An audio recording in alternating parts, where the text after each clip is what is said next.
Earlier this month, beta bootloaders were announced for the Pi. This is for the Pi 3, 4, and 400. This isn't for the CM4. These let the Pi download and install their OS images directly. You'll need a wired internet connection and a keyboard for this to work. In the future, Raspberry Pis will ship with this bootloader. If you want to try it now, use the Raspberry Pi imager to update your bootloader. In the imager, look under Miscellaneous Utility Images, then Beta Test Bootloader, then SD Card Boot. These images are tiny and download quickly. After writing the image to a card, you only need to boot the Pi from it once to update its loader.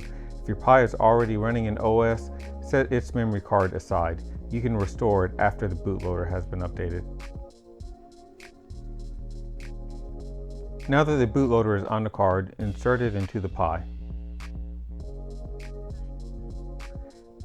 A few seconds after turning the Pi on, the green light will blink steadily. This means the bootloader has been updated. Note that the video output will be blank during this process. After it completes, insert a blank memory card. The first time I tried to boot, I didn't get past this screen. The issue was it didn't detect the keyboard on a USB hub. Connecting the keyboard directly to the Pi fixed this problem. When there's no OS on the memory card and the keyboard is plugged in, you'll see this screen. Hold down the Shift key on the keyboard for a few seconds to start the installation.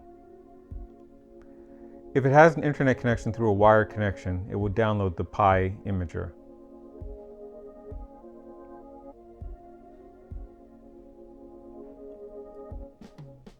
This looks and works just like the PC or Mac version of the imager.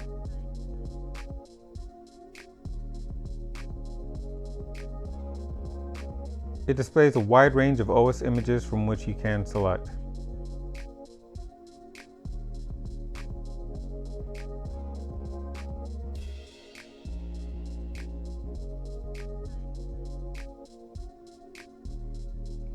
Once the OS and target device are selected, it downloads the image and writes it to the card as it's downloading. As of yet, this does not work over Wi-Fi. Once Pis begin to ship with this image, a new user will no longer need another computer to get their Pi initially set up. And that's it. The Pi has written its own OS.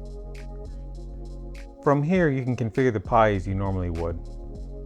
If you have questions, problems, or feedback, visit forums.raspberrypi.com. They are asking for feedback there. I hope you enjoyed this video, and if you did, be sure to like and subscribe. I also have more content like this, both on my blog over at j2i.net, but you can also find it on my Instagram and YouTube pages. And if you have a suggestion for what you'd like to see next, reach out to me on Twitter and let me know. Until next time.